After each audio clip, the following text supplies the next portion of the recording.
cancer diagnosis at the age of 32, my mom and I talked a lot about the shock of that diagnosis, given several doctors told us you're too young to have endometrial cancer. After much discussion, we began to feel driven to inform and help educate other young women about what symptoms they should be concerned. Having both been teachers, it seemed natural for us to look for a way to share Alex's cancer journey in order to help other young women avoid such a shocking diagnosis or possibly navigate a similar path.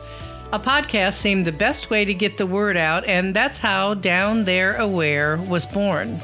4 years later, our mother-daughter duo has gone from educating and informing to advocacy and action, with a fresh and sometimes very interesting and somewhat humorous multi-generational perspective. We look forward to sharing with you Season 4 as we advocate, take action, and make it a priority to always be Down There Aware.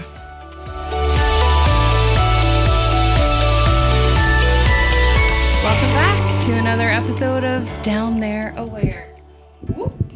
Down There Aware. We've been on hiatus. You've probably seen some repost. Some good ones for... What is it called? Gynecologic Cancer Awareness Month. Oh, every month is something. Yep, September. And interestingly enough, September is Gynecologic Cancer Awareness Month as well as Uterine Cancer Awareness Month. Well, that's fitting. They would be together, but uterine is part of gynecologic cancer. So kind of strange. It's fine. But so we shared some fun facts, interesting facts, important facts. Not too fun. Not fun.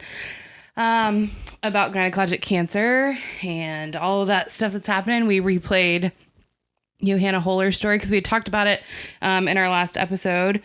And so we reposted my cancer story and Mom's reaction to your cancer story. So yeah, it's been a good month of September. Yeah. We kind of went that route because September was busy.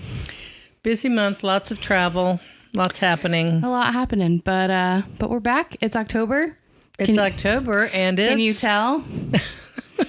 It's Breast Cancer Awareness Month. We have our pink on. I hope you put the wide angle lens on it to get these puffy sleeves in, because they are puffy. You got the shoulder pads. I have some shoulder pads and I've got the puffy sleeves. Yeah. So, but we've got the pink for Pinktober. Yeah, Pinktober. And we were thinking about what are we going to talk about this week, and wanted to, do something timely and relevant.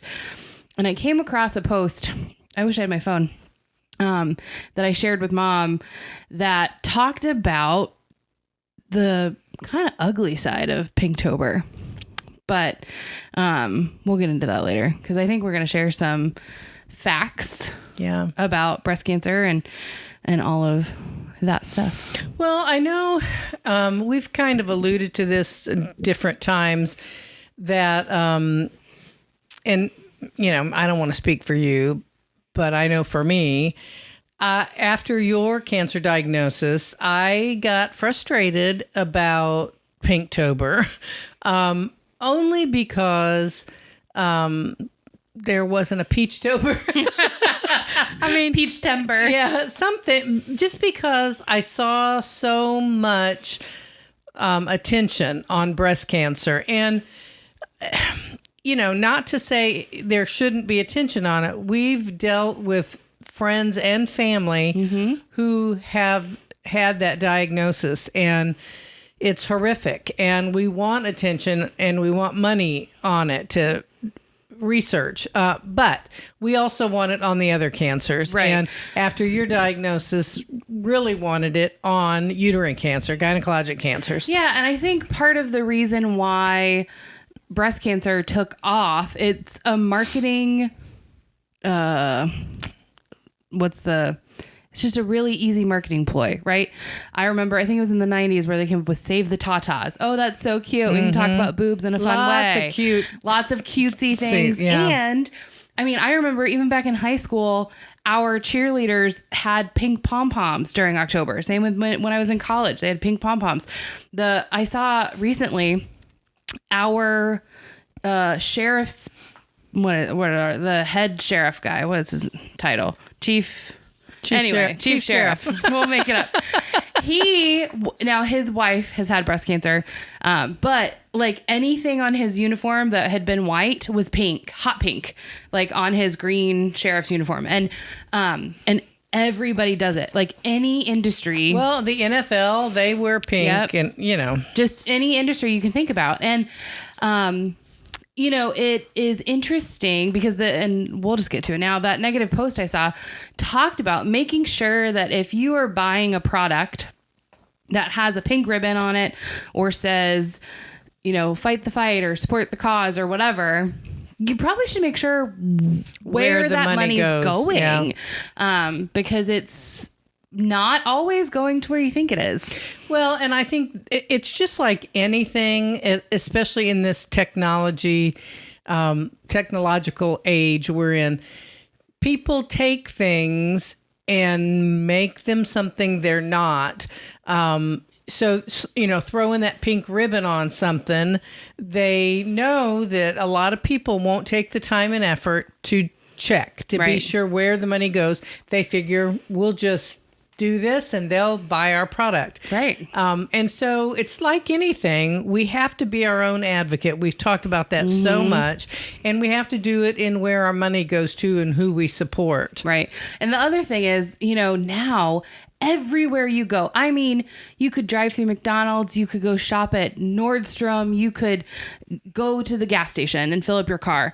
And they're like, do you want to round up for insert charity here?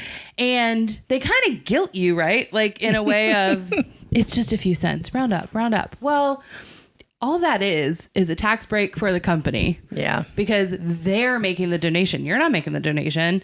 They're going to make that donation on your behalf and they get the tax benefit. And you imagine everybody driving through McDonald's rounds up 10, 15, 30 cents, whatever it is. They're giving away hundreds of thousands, if not, millions of dollars. Yeah. And they're getting a tax break on that. Now, we can get into all kinds of things with that, but it just is, if you want to be charitable and do your research and know what you're giving to. Yeah, everybody has their own favorites. I have my own favorite charities that I contribute to. That's where I give donations, and it's because they're important to me. It's because I have researched them and I know where they spend their money. And so I'm not going to argue with somebody else because they give to some other charity. I don't care. It's your money. This is my money. People need to give where they feel led. Right. And, I think I've said this a million times. My master's degree is in nonprofit management and I currently work in development, but, you will see there are a lot of websites like Charity Navigator is a really popular one, and it gives a score to the nonprofit based on where's their money go? What are, have they had problems with the IRS? All kinds of things. And I just want to give a caveat. Don't only use that as your score, because a lot of that is, well, what's the percentage of money that goes to programs versus money that goes to overhead and things like that. And to run a charity, especially a smaller organization, you're going to have a lot of overhead and things before you can really start making an impact. So again, you do you, give to who you want to give to. If they are supporting something that you feel passionate about, I think that's where your money should go. Yeah. No matter what it is. And getting back to my perception of October, Pinktober, and how I grew to change that. In researching for the podcast, I have really been astonished at the data around breast cancer compared to other cancers. And I think that has made me feel better about all of the attention to breast cancer research and attention to supporting people who have breast cancer as opposed to the other cancers, because it's unreal how many people get breast cancer. It really is. And I will say, when I was first diagnosed, I mom's frustration was like my vengeance of like, oh, these people, they have October and they get all this money and they get all whatever. And then I started doing research and I was like, well, yeah, because it, like uterine cancer, I think off the top of my head is like the 4th largest cancer in the country, but it pales in comparison in numbers. Right. And so that's what we're going to talk a little bit about today, since it's our first podcast episode in the month of October, Pinktober. So I did a little research and looked at the Breast Cancer Research Foundation website and found that breast cancer is the most common cancer worldwide, surpassing lung cancer for the first time in 2020. Now think about that. That's kind of crazy. The most common cancer worldwide, just surpassing lung cancer for the first time 3 years ago. And the most common cancer diagnosed in American women. The most common. So they need a lot of money and attention for breast cancer. Plus, we also know breast cancer metastasize, oftentimes, not always, but can metastasize. And so... a lot of cancers can metastasize. Well, that's true. But there are people who start with breast cancer. Yeah. And they still call it breast cancer, I've learned, after the metastasis. But they get other cancers because of that oftentimes. Reading on some of the data, in 2020, about 2.3 million women were diagnosed with breast cancer. That's worldwide, 2.3 million. And out of those, 685,000 died. So that alone... That's still a really high death rate. That's what I was just going to say. That alone is a pretty high death rate, and which it makes it very obvious why we need more money for research, because we need something to work. Well, and so do you have the number of women who die in America, like the percentage of women who get breast cancer die in the United States? I will look and see. Because my only question is, worldwide, we know that access to healthcare in third world countries is not great. So like, are they counting people who are dying who don't have access to treatments that are already exist? So we don't need like R&D dollars. We need travel to Ghana and give them treatment dollars. Like, I don't know. Well, I see here in 2023, an estimated 300,590 people will be diagnosed with breast cancer. In the States. Yes, in the U.S. But it doesn't have the mortality. It doesn't have the mortality rate at all. I just imagine, and I'll put it on the screen if I'm wrong, but I just imagine that the percentage of women dying in the United States is lower from breast cancer. I would think so too. Than the overall world rate. Yeah, I should have that, but and that doesn't make it less important. And I think that's where I struggle with, is, we put a lot of money into an effort into things that are big, right? Like breast cancer affects the most people. So we need to give them a lot of money. And we do. But at the same time, childhood cancer is one of the least funded cancers because it's rare and it's ever changing and it's a difficult thing to study. So it's more expensive to study. And so it's one of those things where, premenopausal uterine cancer is not actively, aggressively, I should say, funded for research and prevention and things like that. So, I struggle and kind of walk this tightrope of, yeah, they have so many more people, they're dying, they need this, but like, here are these people too, even though they're not in mass, but they are there. Well, we definitely need more research, better treatment for every cancer. Yeah. I mean, cancer, period, has just taken over the medical community. You keep talking. I'm going to keep looking for what you... Sure. Well, and something that also popped up was our conversation with Trevera and how they, are dealing with late stage patients, but their goal is to eventually have one of these tabletop systems in every lab across the country where you can, your doctor can run your test right there. And maybe it gets to a place where it's so affordable that it doesn't have to be late stage, right? It could be in any stage to make sure that chemo drug or whatever drug is going to work for them. And so it makes me think about people like that. And that's where I think the R&D dollars should go, because those are solutions that are seemingly a win-win. Like we had that conversation with our Trevera folks. They just is positive all the way around. And again, caveat, results are still early and they're, pretty small in their sample size, but it looks promising. And I looked through both these articles, didn't find what you were asking, the mortality rate in the United States alone. However, I did find, and let me see where I got this, because this is a different one than the American this is the American Cancer Society. The other was the Research Foundation.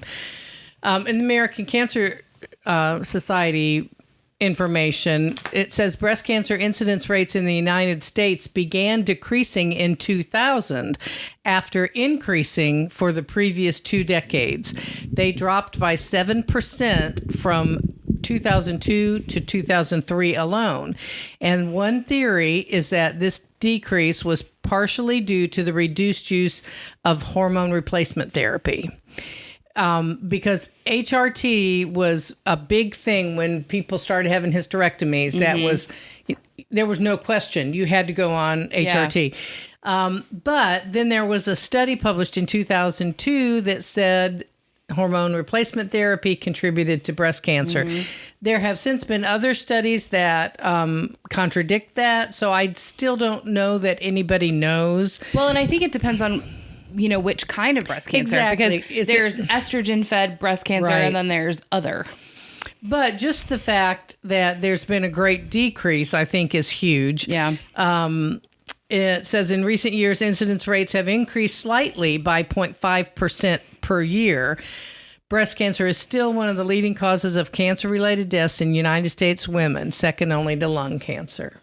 So in the States, we haven't surpassed lung cancer, but in the world it has. Right. And something we have talked about with genetic testing, BRCA genes, and that kind of thing, that a woman's risk of breast cancer nearly doubles if she has a first-degree relative who's been diagnosed, like a mother, sister, daughter. And approximately 15% of women who get breast cancer have a family member who's been diagnosed. Now, we have some friends who have been diagnosed and had no family history whatsoever. So, 15%, it's not a huge percentage. So the other 85% don't have a first degree relative. An increased ovarian cancer risk is also associated with BRCA. And in men, now I found this really interesting. In men, BRCA2 mutations are associated with a lifetime breast cancer risk of 6.8%. BRCA1 mutations are a less frequent cause of breast cancer in men. So that do you think that's the estrogen one? I don't know, but that one little difference. Yeah. Well, and I was gonna say too, we're talking about Pinktober and women and all this, but men get breast cancer too. Yeah. Men have breast tissue. And so, they can still get it. And I think it's harder for men to get diagnosed and figure out what it is, because you're not necessarily in the habit of doing a self-exam and going, you don't get an exam once a year at the gynecologist, obviously. And you don't get a mammogram regularly. Yeah. And because of that, this particular paper says the most significant risk factors for breast cancer, and this is so disheartening, most significant risk factors are being a woman and getting older. Which is just part of life. Yeah. I mean, those are the most significant risk factors. Well, I think it's funny. It's probably not written down anywhere, but the most significant risk factor of getting uterine cancer is having a uterus. When you think, I mean, you can't get it. That is one cancer uterine cancer, ovarian cancer, vulvar cancer, vaginal cancer. I'm missing one. What's the fifth one? Cervical cancer. All of those parts are only in women. So like, kind of crazy. Yeah. But well, we hope that this was a little bit of, Pinktober, but in a positive light, but also be cautious when you're buying pink things in the store with ribbons on them. And certainly we want to support our pink sisters and brothers and their organizations because, the research does need to happen and they do need to be funded. But there are some less than savory folks out there making $1 off of slapping a pink ribbon on it. Well, and I do want to own up to my own bias was, I was frustrated with Pinktober the first couple years after your diagnosis. Mm-hmm. Yeah, I was really frustrated. Yeah, I even posted a couple times of like, not all cancers are pink. Yeah. And I think more so than vilifying breast cancer, to me, that statement means October isn't the only month that you can care about cancer.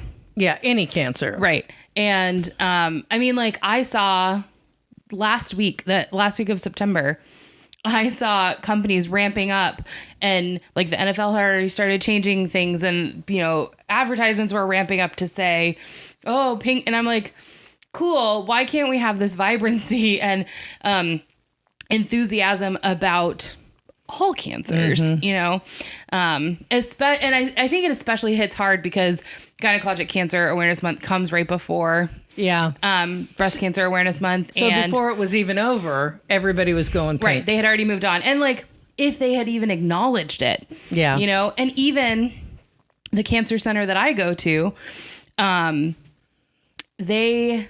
it's uterine cancer, gynecologic cancer, and I believe, I always forget, one is ovarian in September and one is cervical in January, I think, but they're both the same color, I think. Anyway, but the cancer center I go to, which has a gynecologic cancer practice in it, they didn't put Gynecologic Cancer Awareness Month. No. They put Ovarian Cancer Awareness Month, or whichever one it was in addition to. And I was like, guys. Yeah. And, I think it's because it's less frequent. And generally speaking, uterine cancer is treatable. And most women who are detected early live young or old. Yeah. But, so I think it's less about vilifying breast cancer and breast cancer patients and large organizations that, support breast cancer research, and more of like that adage from what I'm going to leave this in because I look stupid. What is it? I don't know. From improv, where it's like you always say yes and. Oh. Right? Instead of saying yes or no, right? In improv, you always say yes and then you continue the conversation.